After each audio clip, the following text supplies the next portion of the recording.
আসসালামু আলাইকুম বন্ধুরা, আমি শামীম আর আপনারা দেখছেন Shamim dish info YouTube channel. তো আশা করি আপনারা সকলেই ভালো আছেন সপরিবারে। তো বন্ধুরা, আজকের ভিডিওটি হচ্ছে অত্যন্ত গুরুত্বপূর্ণ এবং ডিমান্ডেবল। এই ভিডিওতে আমি আপনাদেরকে বলে দিব আপনাদের কমেন্ট এবং ফেসবুক মেসেঞ্জারের উপর কমেন্ট এবং ইউটিউব কমেন্ট বক্সের উপর ভিত্তি করে এবং পাশাপাশি মোবাইল কলের উপর ভিত্তি করে আজকের এই ভিডিওটি, আজকের এই টপিকটি। অনেকেই বলেন যে ভাই, আমরা অনেকের ভিডিও দেখি এবং ভিডিও দেখে আমরা যেটা শুনতে পাই সেটা হচ্ছে প্যাকেজের চ্যানেলগুলো, ডিমান্ডেবল চ্যানেলগুলো সার্ভার অ্যাক্টিভ করে দেখতে হয়। এখন মূলত হচ্ছে সার্ভারটা কি আর সার্ভারটা অ্যাক্টিভ করবো কীভাবে, তো সেটা নিয়েই থাকছে আজকের এই ভিডিও।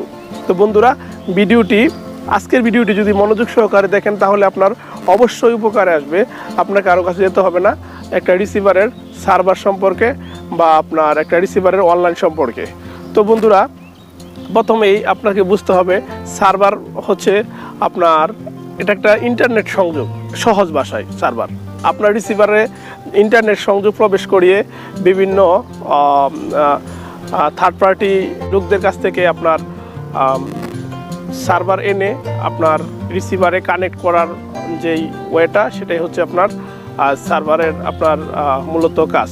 তো এখন সার্ভারটা আপনি সংগ্রহ করার পর আপনি সার্ভারটা কিভাবে চালাবেন, মূলত আপনার যে রিসিভারটা আছে সেই রিসিভারে প্রথমত সার্ভার কানেক্ট করতে গেলে এই বক্সটাকে ইন্টারনেটের সাথে সংযোগ করতে হবে। তো সেই জন্য আপনাকে যেটা করতে হবে, জাস্ট আপনার যেই রিসিভারের সাথে আপনার ইন্টারনেট সংযোগ দিতে চাচ্ছেন সেই রিসিভারের সাথে আপনার ওয়াইফাই ডঙ্গলের মাধ্যমে আপনারা ইন্টারনেট সংযোগ দিতে পারেন। আবার এখনের আপডেট যুগে কিছু রিসিভার আছে যেসব রিসিভারে আপনার ওয়াইফাই ডঙ্গল লাগে না, পাশাপাশি ওয়াইফাই ডঙ্গল ছাড়াই এরকম সিস্টেম আছে, ওটা থেকেই আপনারা ওয়াইফাই কানেক্ট করতে পারবেন। তো আজকে আপনাদেরকে আমি দেখাবো কিভাবে একটি রিসিভারে প্রায় 95% রিসিভারে আপনারা ওয়াইফাই ডঙ্গল কানেক্ট করতে পারবেন, কিভাবে ওয়াইফাই ডঙ্গল কানেক্ট করবেন। তো আজকে আমি আপনাদেরকে সরাসরি ওয়াইফাই ডঙ্গল কানেক্ট সম্পর্কে দেখানোর চেষ্টা করবো। তো বন্ধুরা, ভিডিওটি দীর্ঘায়িত করবো না, চলুন শুরু করা যাক।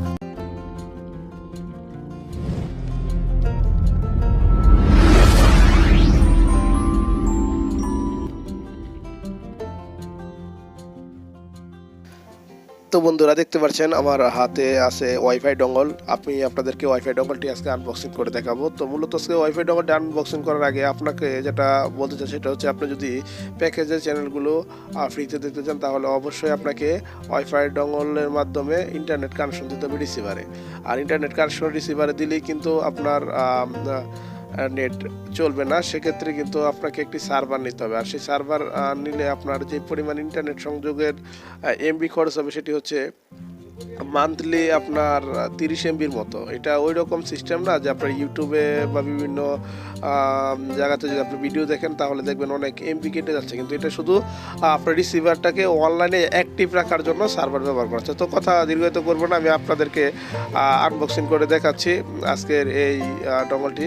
আপনারা যিনারা বলেন যে স্টার জলসা, জি বাংলা, কালার্স বাংলা, সনি আট এগুলো জনপ্রিয় চ্যানেল আপনারা দেখতে পাচ্ছেন না, তিনারা যেটা করবেন ভিডিও কলে সেগুলো রিসিভ করে আপনার সার্ভারের মাধ্যমে আপনারা ফ্রিতে চ্যানেলগুলো দেখতে পারবেন। পাশাপাশি আপনারা যদি চান দেশ টিভির সিগন্যাল রিসিভ করে কিন্তু ফ্রিতে এই চ্যানেলগুলো দেখতে পারবেন সার্ভার কানেক্ট করে। তো আজকে সার্ভার কানেক্ট করা সম্পর্কে আপনাদেরকে শেখাবো। প্রথমে আপনাদেরকে আমি ইন্টারনেট সংযোগ দেওয়ার ব্যবস্থা করছি রিসিভারে, তো দেখে নিন। হ্যাঁ, এই দেখতে পাচ্ছেন আমার হাতে ওয়াইফাই ডঙ্গলের একটা পোর্ট। হ্যাঁ, এই পোর্টটি হচ্ছে আপনার ওয়াইফাই ডঙ্গলের রিসিভারে ইন হবে এই পুটটি। আর এই পুটে যে আমার হাতে দেখতে পাচ্ছেন যে এন্টিনিয়াটা, এটি হচ্ছে আপনার ওয়াইফাই ডঙ্গলের একটা এন্টিনিয়া।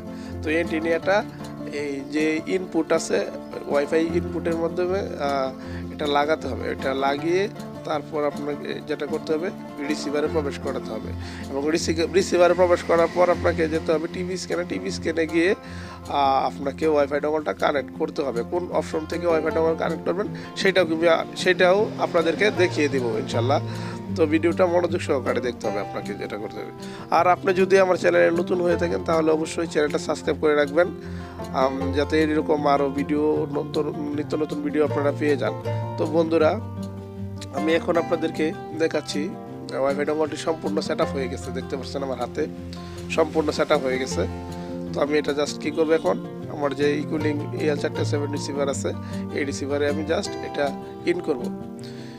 ইন করার পর টিভি সেটে পাওয়ার দিব। টিভি সেটে পাওয়ার দেওয়ার পর আপনাদেরকে নিয়ে যাব জাস্ট এন্টিনিয়া সেটিং। এবং সেখান থেকে নিয়ে যাব আপনাদের মেনু অপশনে। মেনু অপশন থেকে আপনাদেরকে মেনুতে ওয়াইফাই সেটিংটা কোন জায়গায় আছে সেখান থেকে ওয়াইফাইটা কানেক্ট করবো। দেখতে পাচ্ছেন ইউএসবি লেখা আছে রিসিভারের পিছনে, ইউএসবিতে যা সেটা ইন করলাম, এই কানেক্ট হয়ে গেল ওয়াইফাই ডঙ্গল।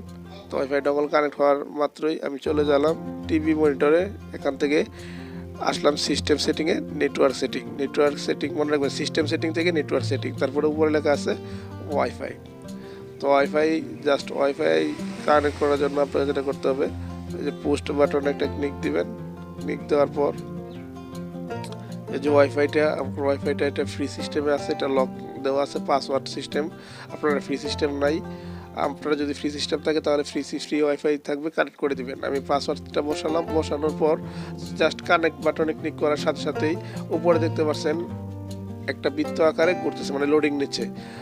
আর আমার এই ওয়াইফাই নাম ফ্রি নেট ওয়াইফাইটা যদি কানেক্ট হয়ে যায়, যে তালা চিহ্নের পাশে দেখবেন টিক চিহ্ন, যে তালার পাশে টিক চিহ্ন উঠে গেছে, আমার ওয়াইফাইটি অলরেডি কানেক্ট হয়ে গেছে।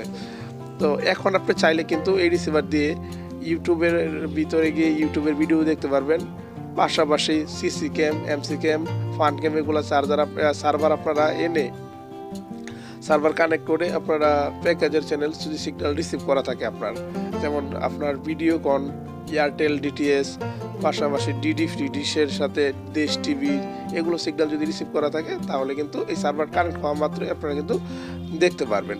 তো বন্ধুরা, আজকের মতো ভিডিওটা এখানে শেষ করলাম। আল্লাহ হাফেজ।